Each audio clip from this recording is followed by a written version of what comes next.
It's been a little bit since I've managed a good haul of PlayStation and PlayStation 2 games, but I found 6 things in one shot at Half Price Books. So this week on the Retro Hunting Adventures, we'll be going over all of these titles and showing you what I got in my latest round of pickups. That is, of course, after these introductory words from my friend MegaManFan. Stay tuned.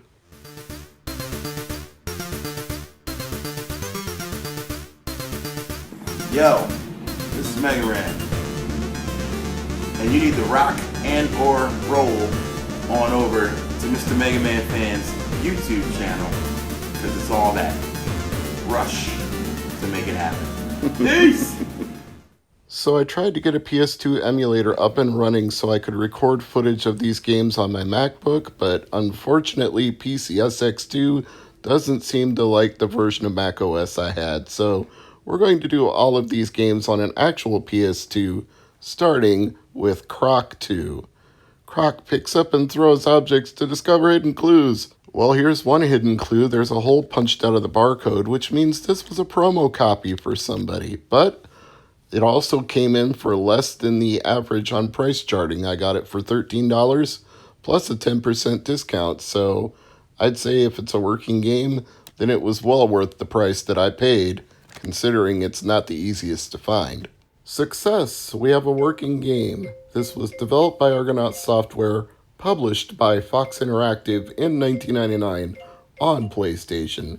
Then it came to Microsoft Windows computers and to Game Boy Color in 2000 and in 2001. Apparently, they were also planning to make a port of it for the Dreamcast, but that was never finished and it was ultimately canceled. The plot of this title puts it several months after the timeline of the first Croc game, Legend of the Gobos, where the Dantinis plot the return of the evil Baron Dante.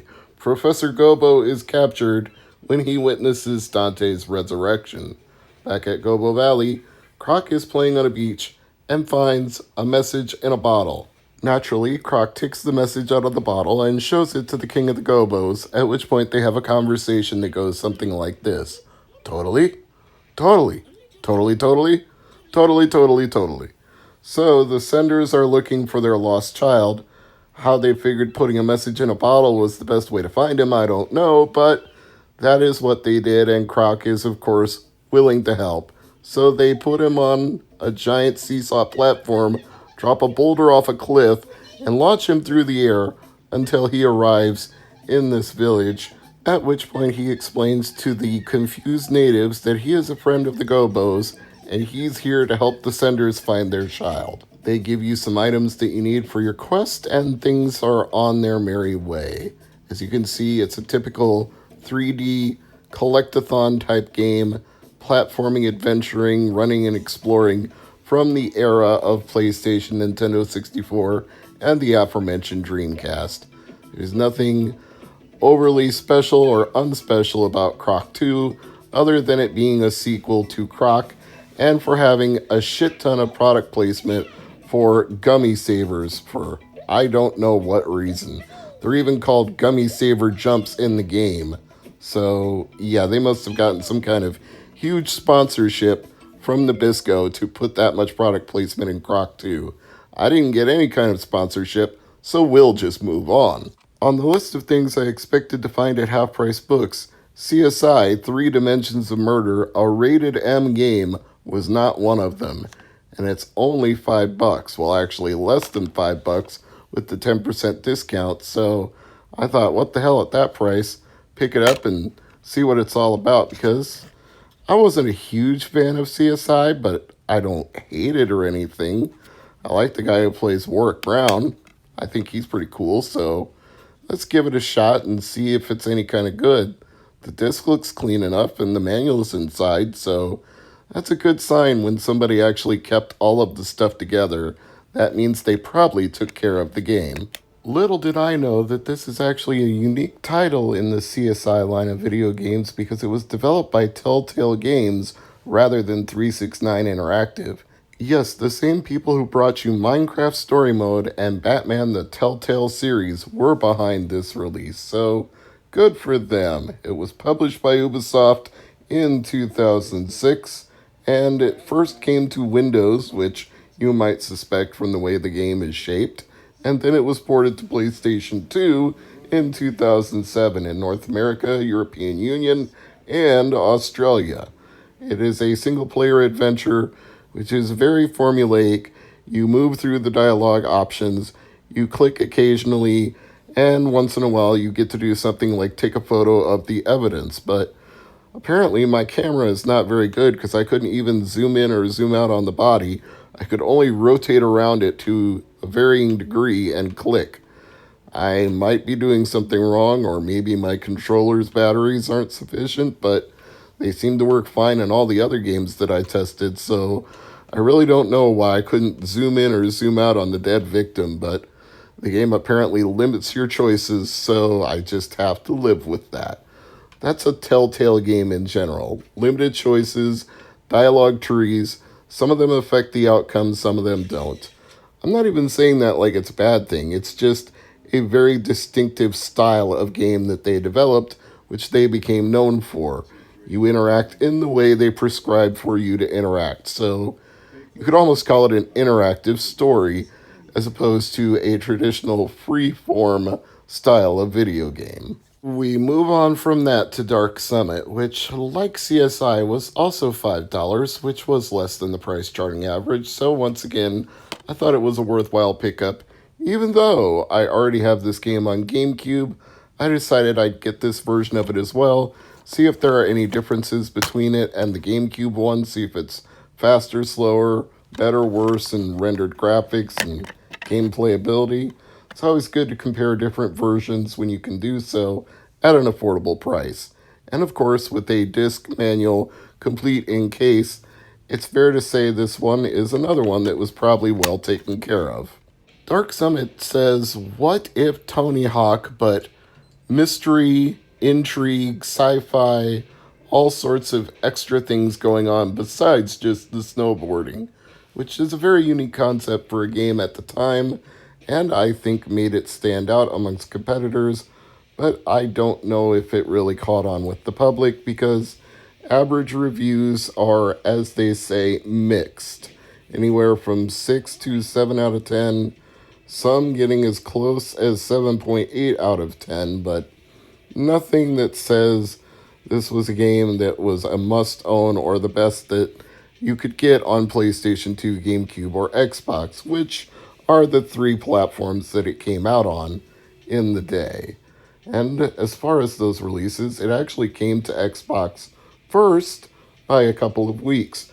November 15th, 2001, as compared to November 26, 2001 for PlayStation 2, and it didn't get a GameCube version until February 4, 2002. I think having a female protagonist, whose name is Naya, by the way, also set this game apart a little from some of the others in the snowboarding genre. Not that you couldn't play as female characters, but this one puts her right up front and center, saying, this is your badass, this is your Tony Hawk, this is the person who is getting you through this campaign of snowboarding and mystery and drama. I like this game. I probably like it more than the reviewers did back in the day, and I think this version plays just about as well as the GameCube one. No better or no worse in controllability and loading times, so good title overall. Let's move on to the next one in the stack though, and that would be Kingdom Hearts 2. Can you believe that I didn't already have this game? I was shocked myself when I checked my list of various titles that I had, but apparently where PlayStation 2 is concerned, I had Kingdom Hearts and Rechain of Memories, but I never had Kingdom Hearts 2, so I had to rectify that situation and pick up a copy when I saw how nice this one was. Complete, with manual and disc, everything in good condition, nothing here that I could possibly complain about. I took out the disc and looked at it in the store just to be sure, and I didn't see any major gouges or scratches in it that would give me cause for pause, because sometimes with Kingdom Hearts, those games can be handled roughly by the very young, so you always need to make sure. Now, as my name is not Jim Caddick and my channel is not Cadicarus, I am not going to try to give you a complete, in-depth, and total summation of the entire Kingdom Hearts story arc. It is very complicated, very convoluted, and I couldn't begin to cover it in the span of one episode of Retro Hunting Adventures. So, suffice it to say that Kingdom Hearts 2 is a beloved game, so much so that some people have even referred to it as the greatest video game of all time. I don't know that I would go that far, but I can understand because I also have the Kingdom Hearts 2.5 Remix Collection for PS3, so I do have some experience with Kingdom Hearts 2, even though I never owned it for PlayStation 2. This was a very successful game, selling multiple millions of copies by the time it finally went out of print. I believe 4 million at last count over the various consoles that it came out on, so you have to consider it a huge success. And by the fact that I mentioned there was a re-release of it for PlayStation 3, you can tell it was popular enough to get ported multiple times over. I'm kind of surprised that they haven't actually tried to port it to Nintendo Switch, considering they did an HD remix of it for PS3. I would think they could just take those assets, flip them again, and put them on Switch, which would be a huge platform for them. It's not like they didn't already do it on Xbox One. It's not like they didn't already do it on PlayStation 4. Why they wouldn't put it on Switch, I don't know. Is there some sort of licensing issue? Honestly, if they did put it on Switch, I would probably pick it up again. Yeah, it's one of those games where you just want to keep playing it over and over, no matter how many different ways or platforms you own it on. So I'm probably just annoyed for no good reason that it's not on Switch, and we should just move on to the next game that I picked up, which was Max Payne 2, The Fall of Max Payne. Something about M-rated titles this week. I've never seen that many for PlayStation 2 at one time, at one place, that were all in good condition, complete with manual and everything. So I suspect somebody went into Half Price Books and just traded in their entire collection either for cash or store credit. Because otherwise, how did I come up with so many nicely maintained and good quality PlayStation 2 titles in one shot?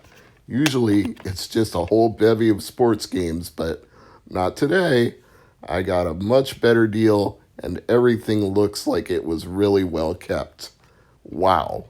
This one I honestly have no excuse for not having bought. Unlike the 2.5 remix of Kingdom Hearts 2, which I already had for PS3, I just never got around to picking up Max Payne 2 on PlayStation 2 for no good reason whatsoever.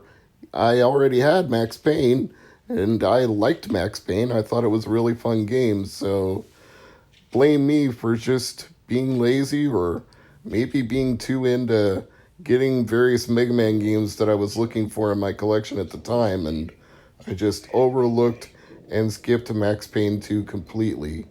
Although I remember there was actually some controversy around that time about an independent pro wrestler whose name was also Max Payne, spelled with 2 X's instead of 1, and he sued Rockstar Games over using his name without his permission. I think that lawsuit went absolutely nowhere. I can't see that he could get any money for just a similarity in spelling when Max wasn't even his real name. It was his pro wrestling name.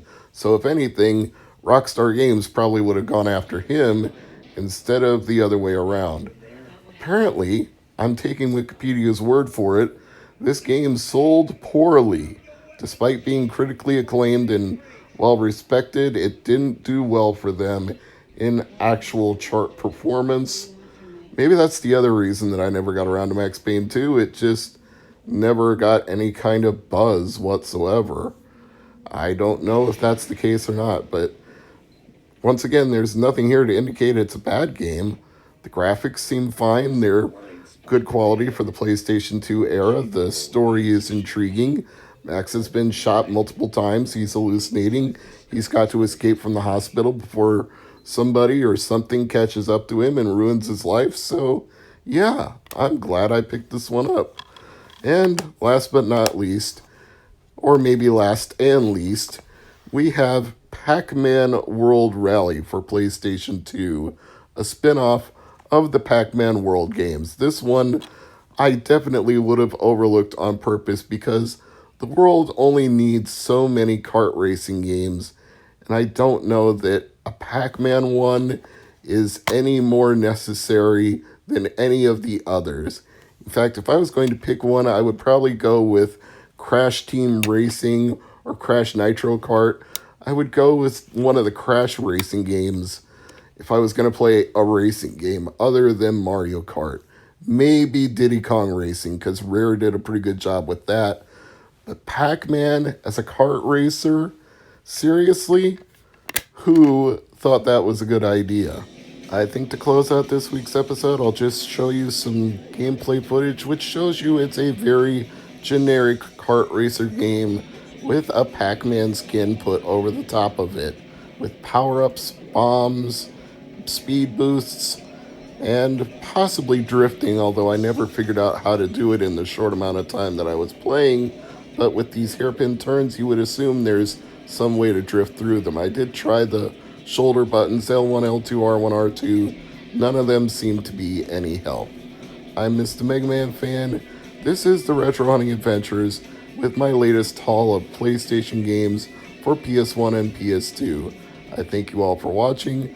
I hope you're having a great day, staying safe, taking care of yourself, and I'll see you next week for another episode at 8 p.m. Eastern, 7 Central. Until then, bye for now.